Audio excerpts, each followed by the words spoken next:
પાટણમાં 42 લેવા પાટીદાર સમાજના સમારોહમાં પદ્મશ્રી કરશન પટેલનો મોટો કટાક્ષ. પટેલ પાટીદાર આંદોલનને લઈ પ્રહાર કરતા કરશન પટેલ આંદોલનકારી નેતાઓ પર કર્યા આડકતરા પ્રહારો.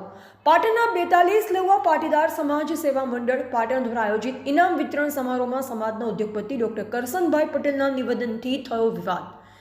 પાટીદાર અનામત આંદોલન બાબતે આપ્યું હતું વિવાદાસ્પદ નિવેદન. પાટણ યુનિવર્સિટીના દારૂકાંડ મુદ્દે પણ આપ્યું હતું વિવાદાસ્પદ નિવેદન. કહ્યું એવોર્ડ તો ના મળ્યો પણ બદલી મળી. નિર્માના કરશન પટેલનું મોટું નિવેદન આવ્યું સામે. અનામત આંદોલનમાં શહીદ પરિવારોના કર્યા યાદ. આંદોલનમાં શહીદ થયેલા શહીદ પરિવારોને નથી મળ્યો ન્યાય. પાટણમાં અનામત આંદોલનને લઈ કરશન પટેલે કર્યા પ્રહાર. નામ લીધા વગર જ આંદોલનકારી નેતાઓ ઉપર આડકતરા કર્યા પ્રહાર. કરશન પટેલે કહ્યું પાટીદાર એટલે ખેડૂત. ખેડૂતે કોઈ પાસે હાથ લંબાવ્યો નથી. આંદોલન અનામત ન હતું કે કોઈ કાઢવાનું હતું. શહીદોના પરિવારને નથી મળ્યો ન્યાય. અનામત આંદોલનમાં યુવાનો શહીદ થયા. આંદોલન કરતાએ રાજકીય રોટલા શેકી લીધા. એવા અલ્પેશ શ્રીમાળી, પાટણ. અમારો સમાજ છે એ પાટીદાર સમાજ છે અને પાટીદાર સમાજ એટલે ખેડૂત. અને ખેડૂત એટલે કોઈ દિવસ ખેડૂતે કોઈની સામે પોતાનો હાથ નથી લંબાવ્યો. એને હંમેશા કોઈને કંઈ ને કંઈ આપ્યું જ છે. હવે આપણે ત્યાં અનામત આંદોલન થયું, ખ્યાલ હોય તો પાટીદારો જ કરનારા હતા. એમાં શું મળ્યું? કશું નહીં.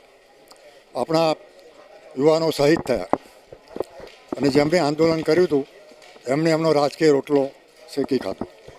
એટલું જ નહીં, પાટીદારની છોકરી અને એ બી લેવા પાટીદારની છોકરી સીએમ તરીકે હતી, એને જવું પડ્યું.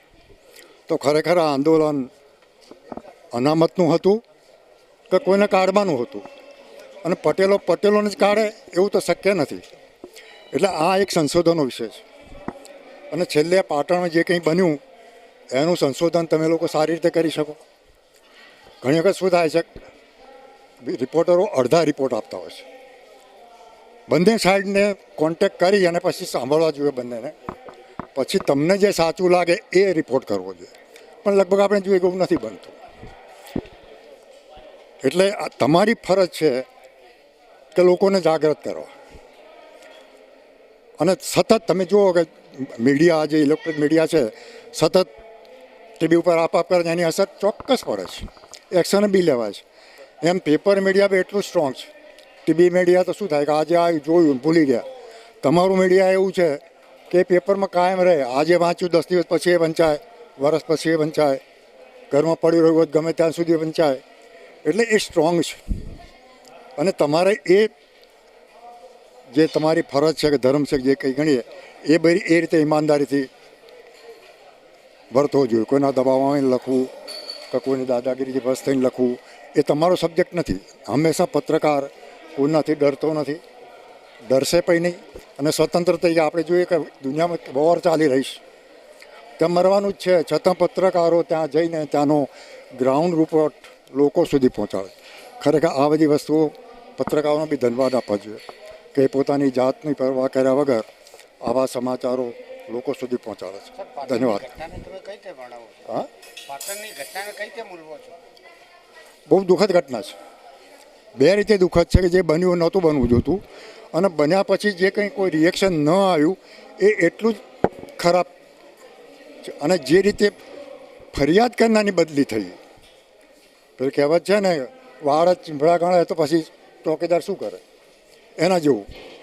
એટલે ભવિષ્યમાં કોઈ ફરિયાદ કરતું હશે તો નહીં કરે, કારણ કે એને એવોર્ડ મળવો જોઈએ. એવોર્ડ તો બાજુ પર રહ્યો, આપણને ટ્રાન્સફર થઈ ગઈ. આ કંઈ રાતોરાત તો થયું નહીં હોય. એટલે ખરેખર આખા પાટણ જિલ્લા માટે, હું બી પાટણનો જ છું, એટલે મને બી શરમ આવે છે કે આ જે ઘટના થઈ એની જવાબદારી બધા લોકોની છે. અને એની જો આપણે વાત ના કરીએ તો ખરેખર આપણે બી એમાં દોષી છે, હું માનું છું. અને એટલા જ મેં જે વાત હતી એ ચોખ્ખી, સ્પષ્ટ અને સારી રીતે રજૂ કરી. પછી લોકો એને કઈ રીતે લે છે એ લોકો ઉપર અને તમારા લોકો ઉપર છોડું છું. જય હિન્દ.